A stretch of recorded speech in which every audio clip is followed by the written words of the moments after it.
Selamat datang di video saya, Anondo, Training Expert di Garuda Indonesia Training Center. Mari kita lihat sama-sama materi kita, yaitu aerodinamik. Apa sih aerodinamik? Bisa kita dekati dengan kenapa pesawat terbang bisa terbang. Pesawat di Garuda Indonesia atau di luar macam-macam. Ada yang dari narrow body, ada yang dari wide body. Bedanya di mana? Di gangnya.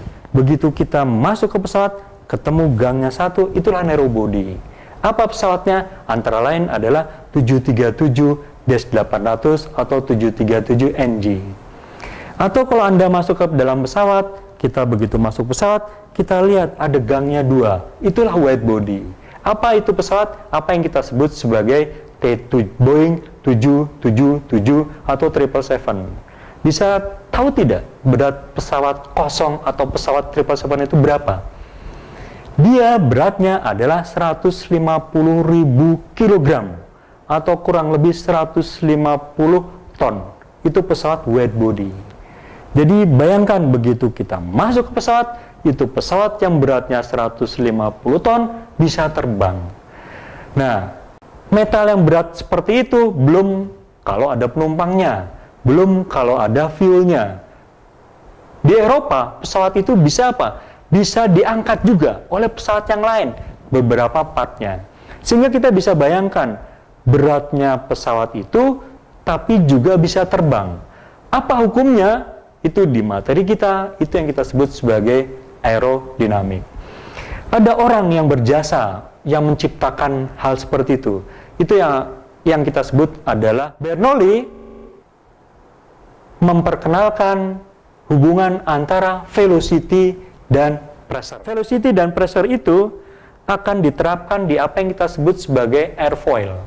Si airfoil adalah suatu penampang yang ada bagian atasnya dan ada bagian bawahnya. Airfoil adalah seperti ini.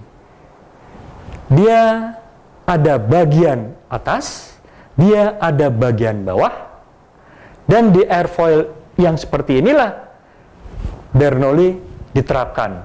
Ada angin atau ada relative wind yang kena ke airfoilnya, lalu apa akibatnya ketika relative wind kena ke airfoil itu sendiri? Maka ujungnya di bagian atas, kalau kita ibaratkan airfoil itu sendiri, kita ibaratkan atau airfoil itu sendiri kita wakili dengan wing, maka wing ini adalah airfoil yang sebenarnya yang ada di pesawat. Di Bernoulli dikatakan ketika ada relative wind. Kenapa relative wind? Kok bukan wind? Karena wind di pesawat atau wind yang sebenarnya bisa jadi headwind, bisa jadi tailwind, bisa jadi sidewind. Tapi yang kita manfaatkan adalah relative wind. Kenapa? Karena udara mengalir yang datangnya dari ujung leading edge. Sehingga apa? Relative wind itu akan kena ke wing atau ke sayap. Menurut Bernoulli mengatakan bahwa jika ada aliran udara yang ke atas pesawat, permukaan atas, karena struktur dari airfoil itu sendiri, bagian makin ke belakang, makin ke bawah, maka velocity di sini akan apa? Makin kencang. Gitu. Bagaimana halnya dengan pressure-nya? Pressure di sini akan rendah. Itu. Bagaimana selanjutnya? Di waktu yang bersamaan, maka velocity itu akan mengalir di bagian permukaan bawah wing. Velocity-nya kenapa? Kalau kita perhatikan sama-sama, dari sini kencang, makin lama makin lambat. Ibarat kita naik sepeda, naik ke atas. Sehingga apa? Velocity di sini lambat, maka pressure-nya lebih besar. Kalau kita bandingkan antara pressure di bawah sini dengan pressure di atas, ternyata pressure di bawah lebih besar akibat aliran udara tadi dan akibat dari struktur wing itu sendiri, struktur si airfoil itu sendiri. Sehingga ujungnya adalah apa? Pressure yang tersebar di semua wing ini itu akan menekan wing ini sampai ujungnya adalah apa? Pesawat ini bisa naik ke atas. Itulah yang kita sebut sebagai lift gitu. Sehingga pesawat yang tadi 150 itu bisa ke atas. Kenapa? Karena kita menghasilkan lift yang lebih besar dari 150 ton.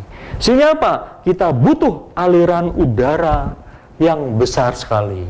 Kita bisa memanfaatkan aliran udara yang ada di alam. Sehingga apa? Kita bisa lihat di ujung runway seperti ada balon-balon tapi yang ujungnya berlubang. Itu adalah apa? Windsock yang apa? Yang bisa digunakan sebagai apa? Referensi arah angin dari mana. Sehingga apa?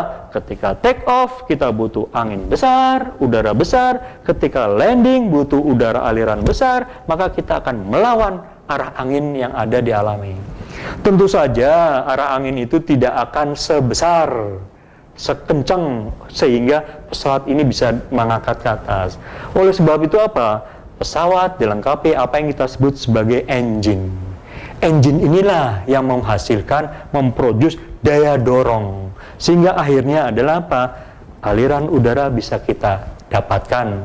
Akhirnya juga adalah apa? Pesawat ini bisa naik ke atas, bisa berjalan dengan kecepatan yang lebih besar akibat dari thrust yang dihasilkan oleh engine. Sehingga apa? Kita punya thrust, kita punya lift. Penerbang akan mengendalikan lift sama thrust itu lewat mana? Lewat peralatan yang ada di kokpit. Kita nanti di sesi berikutnya kita akan masuk ke kokpit, bagaimana thrust itu kita perbesar, lalu bagaimana lagi manuver itu kita akan lakukan. Intinya adalah apa? Pesawat ini bisa terbang karena apa? Aerodinamik.